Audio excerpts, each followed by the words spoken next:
તેમણે કવિ તરીકેની ઉચ્ચ ગઝલો આપણને ખૂબ જ સુંદર અવાજમાં સંભળાવશે તેવી વિનંતી.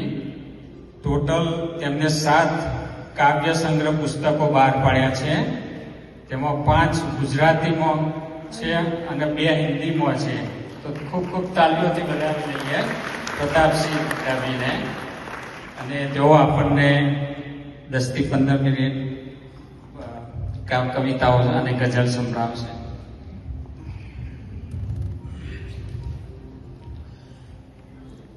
સૌને જય માતાજી. વ્યાસ ગાદીને પુનઃ નમન. આમ તો એવું થયું છે કે આવ્યો તો મળવાને બેસાડી દીધો દોડવા.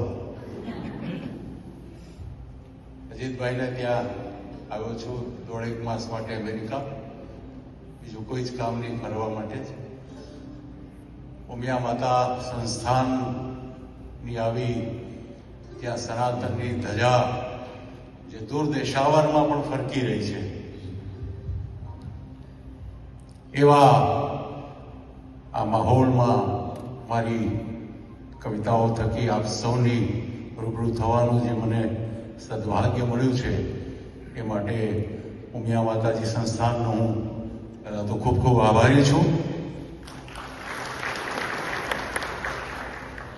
મારે જે કવિતા હું ગીતકાર છું અને ગઝલકાર પણ છું. મારા હમણાં જ રક્ષાબંધન ગઈને. રક્ષાબંધન જે છે આપણે સૌ જાણીએ છીએ ભાઈ બહેનનો પવિત્ર સ્નેહનો તહેવાર છે. મારા મોટા બહેન જે છે નથી અહીંયા, પણ એ માતાજીને પારે જ એમનું જીવન ગયું. એટલા માતાજીના સાનિધ્યમાં છું ત્યારે એ મારા મોટા બહેનની સ્મૃતિમાં એ લખાયેલું ગીત છે. અને આ નિમિત્ત છે મારા બહેન. તો આપણે સૌ, તમને પણ એ બહેનને પોતાનો ભાઈ એમાં યાદ આવશે ને ભાઈને પોતાના બહેન એમાં દેખાય. અને મારે તો ધોળકા તરફનો છું એટલે મારો ભાલ વિસ્તાર, ત્યાં ભાલિયા ઘઉં પ્રખ્યાત છે, એટલે મારા આ ગીતમાં ભાલિયા ઘઉં પણ આવશે. નાનો 3 વર્ષનો હું જ્યારે હતો અને એ સ્મૃતિઓ જે છે એની સાથે રચાયેલું આ ગીત છે. ને પછી છેવટે બેન કઈ રીતે એની વિદાય થાય છે ત્યાં સુધી આપને હું આ ગીત મારફતે લઈ જઈશ. ટપકું લગાવતી ગાલે, ટપકું લગાવતી ગાલે, કાળાએ કાજળની નોખેરી ગંધ હજી, કાળાએ કાજળની નોખેરી ગંધ હજી, આજે પણ શ્વાસોમાં મહલે, ટપકું લગાવતી ગાલે, ઘસી ઘસીને તેલ માથામાં પ્રસરાવે. મોટી બેન છે, નાના ભાઈને તેલ નાખતી હોય માથામાં. ઘસી ઘસીને તેલ માથામાં પ્રસરાવે, ભાંગરાની ખુશ્બુને ભણીએ, જમણે જમાવતી ગુચ્છો દમામદાર. ગુચ્છો પડે ને, જમણે જમાવતી ગુચ્છો દમામદાર, પસવારે પાથી આંગળીએ, ટાપ ટીપ ઝીણેરી. બીજું પણ ઘણું થાય પાછું. ટાપ ટીપ ઝીણેરી ઝાઝી થતી ને થતો રાણો થઈ. આ રાણો છે, મારું નામ પ્રતાપસિંહ છે. અમારે ક્ષત્રિયોમાં પ્રતાપ નામ હોય એટલે રાણા તરીકે જ નાનપણમાં બોલાવતા હોય. ટાપ ટીપ ઝીણેરી ઝાઝી થતી ને થતો રાણો તૈયાર તણે તાલે, ટપકું લગાવતી ગાલે, કાળાએ કાજળની નોખેરી ગંધ હજી, આજે પણ શ્વાસોમાં મહલે, ટપકું લગાવતી ગાલે. ભાલિયા ઘઉંનો એ રોટલો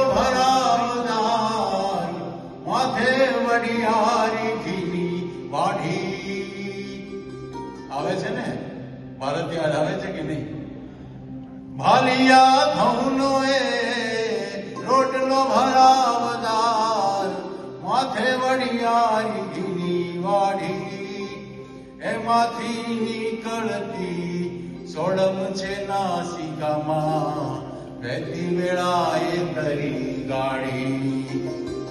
હર પર ઝૂમતી એવી થતી કે જાણે, હર પર ઝૂમતી એવી થતી કે જાણે, ધરણી ધમ ધમતી ઉચાલે, ટપકું લગાવતી ગાલે. બહેનની જે વિદાય થઈ એ 20 કૂતરાઓના રોટલા બનાવતી, અને એ જ કૂતરું એક એના વિદાયનું કારણ બને છે. કિલ્લાઓ ચાતરીને જીવે છે ભૈલો એમ, મોટી તું આગવું જીવી, માળીની પારે તે હોમ્યું તું હાયખું, જળહળતી થઈને એક દીવી. શ્વાનોની સેવામાં રહી એક શ્વાનને, શ્વાનોની સેવામાં રહી એક શ્વાનને, કારણે તું નીકળી અકાળે, ટપકું લગાવતી ગાલે. કાળાએ કાજળની નોખેરી ગંધ હજી આજે પણ શ્વાસોમાં મહલે, ટપકું લગાવતી ગાલે. બેની ટપકું લગાવતી ગાલે, ટપકું લગાવતી ગાલે.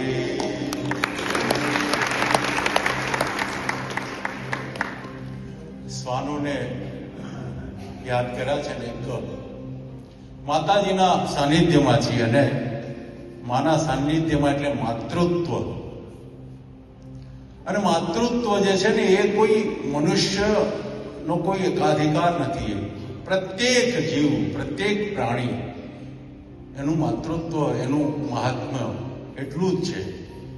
એક સત્ય ઘટના પર આધારિત કાંઈક બીજું ગીત છે. એમાં એવું છે કે એક શ્વાન જે છે, કૂતરી જે છે, એ કચડાઈને એનું મૃત્યુ થાય છે, ને એના બાળકોને એક વાનર માતા એને કેવી રીતે, એને આપણા દૂધ માતાનો ની તો વાત છે કે એ જાણીએ છીએ કે દૂધ માતા એટલે પોતાની માતા ન હોય, પણ જેનું ધાવણ ધાવીને એ મોટો થયો હોય એને દૂધ માતા કહીએ.